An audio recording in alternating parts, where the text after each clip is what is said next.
Es que hay poco diálogo entre sociedad civil y Estado, porque México todavía tiene una cultura muy estatista y muchas veces, y lo sé porque yo he trabajado en las instituciones estatales, se piensa que la sociedad civil es menor y que por lo tanto no la miras en condiciones de igualdad y no le reconoces tampoco ningún derecho.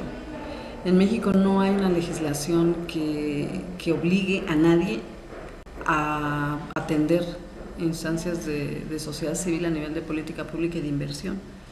En el caso de cultura se ha optado por que sea la Cámara de Diputados quienes asignen los recursos para la sociedad civil.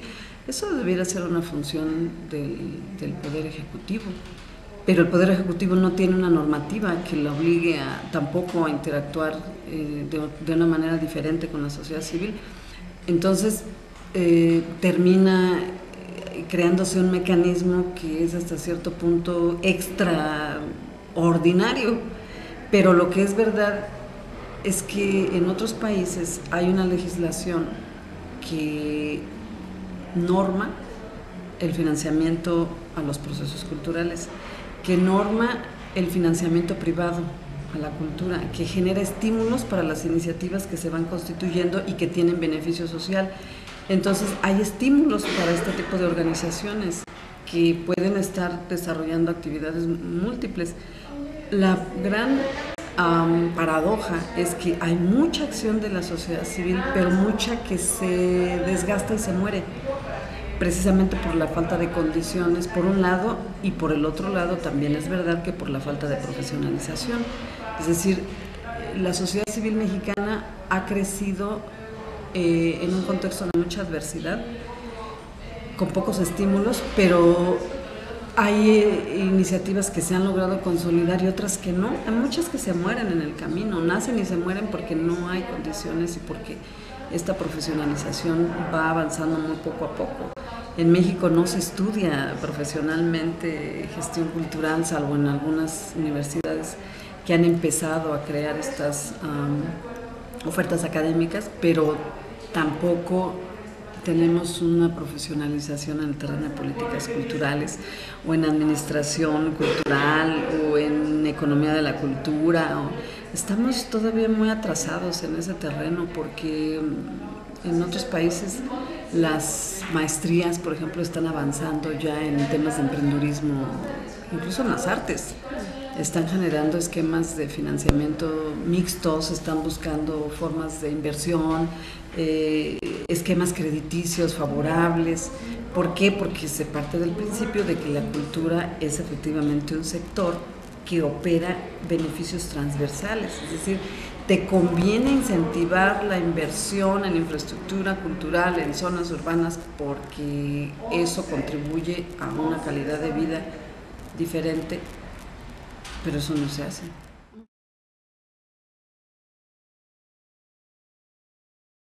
La primera cuestión es que no soy yo sola no podría más que divertirme y tal vez ser feliz, pero difícilmente yo sola hubiera podido articular todo esto.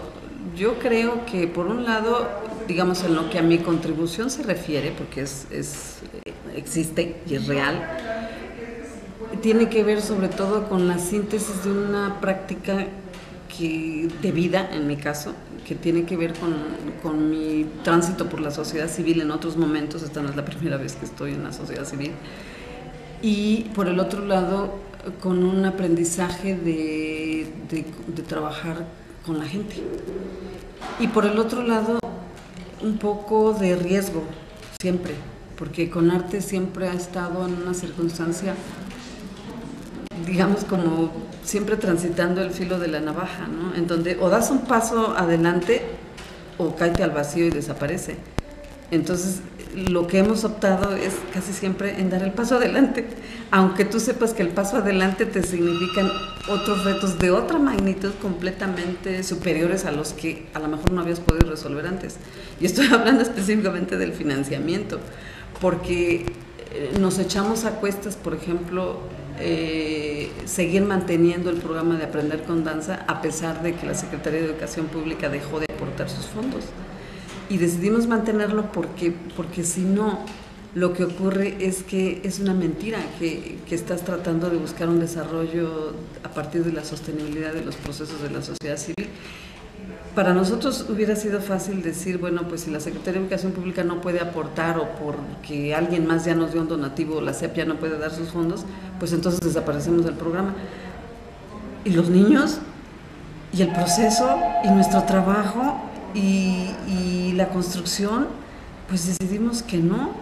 Entonces, claro, eso nos ha llevado a siempre estar buscando otros esquemas. Además, a trabajar mucho en el terreno de la cooperación internacional. O sea, trabajamos mucho desde el principio del surgimiento de CONARTE, y en realidad por eso se llama Consorcio Internacional. Si te das cuenta, es una asociación civil, es un organismo no lucrativo, pero tiene nombre como si fuera una empresa, pero en realidad no es una empresa, es una asociación civil no lucrativa, por lo tanto no obtiene ganancias. Nosotros no ganamos, CONARTE no está hecho para ganar dinero.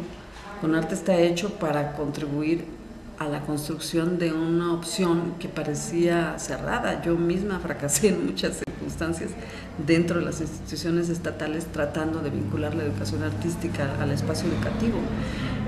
Yo entendí cómo tenía que hacer CONARTE después de que renuncié al Centro Nacional de las Artes, porque me ofrecieron una beca para irme a Holanda.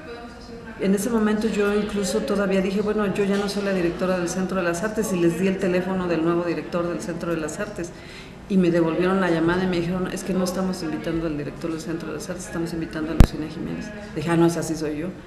Entonces me fui a Holanda, y en Holanda entendí qué era lo que había que hacer para avanzar en esta vinculación. Entonces era un modelo que en Holanda constituye como un espacio de innovación que va avanzando en paralelo con el sistema educativo. El sistema educativo tiene toda la parte reglada, normada, que tiene que cumplir, que tiene que ser evaluada, y el área de sociedad civil de innovación va interviniendo todos los espacios posibles del sistema educativo, pero lo hace en coordinación con el sistema educativo. Incluso el sistema educativo financia estas áreas de innovación que son civiles, completamente civiles, las financia a 8 años. Y claro, nosotros no tenemos ese esquema, no nos financia el sistema educativo. Pero lo que sí es verdad es que sí trabajamos con el sistema educativo coordinadamente para las incidencias en todos los espacios que sea posible. Gracias a eso es que hemos podido, con el Programa Nacional de Escuela Segura, por ejemplo de la SEP, hemos logrado ya pues la constitución de más de los 6,000 grupos corales en todo el país, cuando al principio se pensaba que eso era una idea loca, que eso era imposible, y la verdad es que ya la superamos.